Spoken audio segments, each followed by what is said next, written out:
Assalomu alaykum aziz kuzatuvchilarim, kanalimga xush kelibsizlar. Bugun sizlar bilan judayam mazali, kam xarj, uyda bor narsadan tayyorlaydigan ajoyib yegulik qilishni o'rgataman.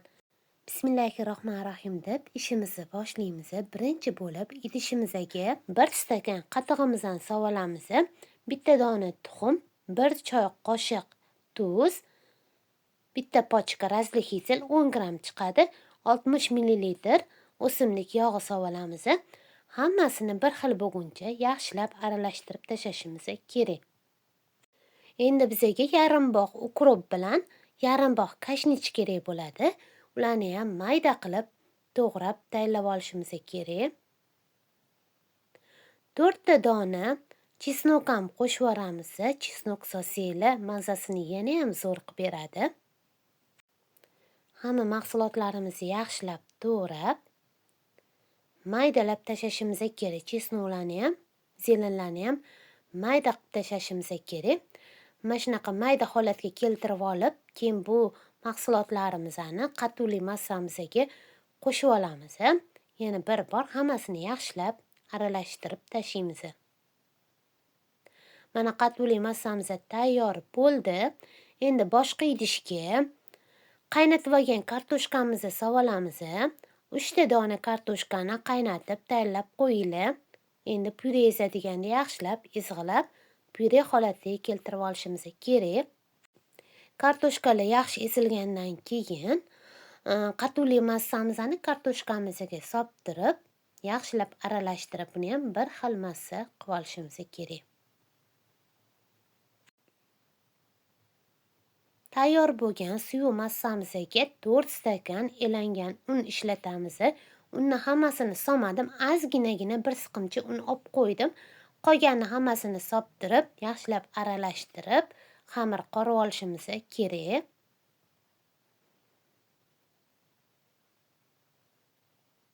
Mana shunaqa ko'rinishga kelgandan keyin stol ustiga olib qo'ygan ozgina unimizni sepib olib, xamirimizni stolimizga tushirib olamiz. Keyin unlarini ketqizguncha yaxshilab xamir qorib olishimiz kerak. Xamir faqat qattiq bo'lmasin, yumshoq, qo'lga ozgina yopishadigan xamir holatiga keltirib olamiz.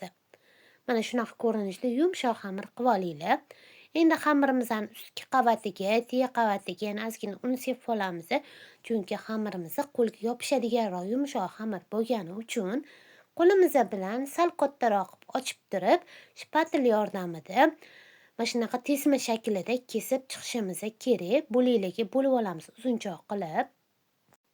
Xamirlarimiz qo'lga yopishadigan bo'lgani uchun ozgina uni sepib turib, qo'limiz bilan shunaqa uzunchoqroq, ingichkaroq qilib shakl berib olishimiz kerak. Qo'linglar bilan ozgina mana shunaqa videoda ko'rsatilgandek qilib shakl berib olinglar. Iloji boricha 3 ta bir xil xamirga shunaqa shakl berib turib, shpatel yordamida yana kesib chiqamiz. Mana shunaqa bo'laklarga bo'lib, juda ham oson, tezda tayyor bo'ladi. Shunaqa qilib kesib olasizlar hammasini. Endi bu xamirlarimizni atena patnisga joylashtirib olamiz. Qolgan xamirlarimizni ham xuddi shu ko'rinishda ochib olib, bo'laklarga bo'lib chiqishimiz kerak.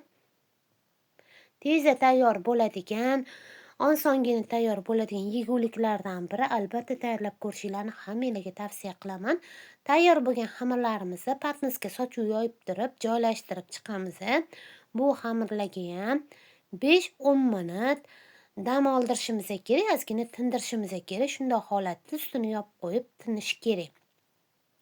Vaqt o'tgandan keyin tavamizga yog'imizni solib, o'rta olovda qizdirib olamiz-da.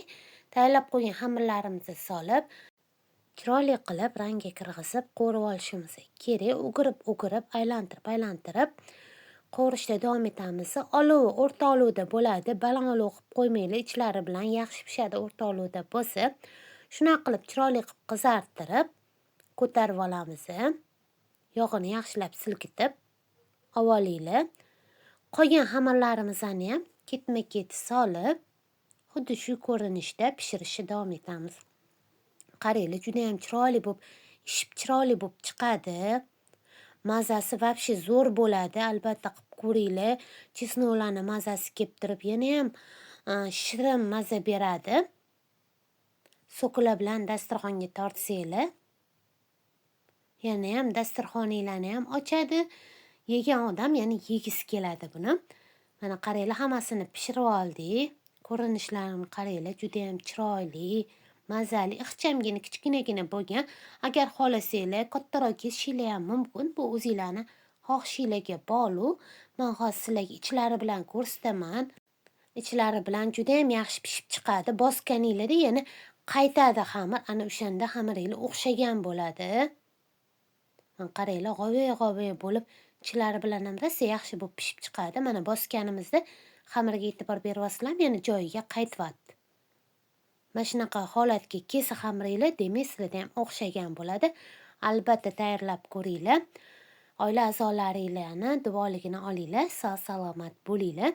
Yaqinlaringlar uchun o'zinglarni asranglar.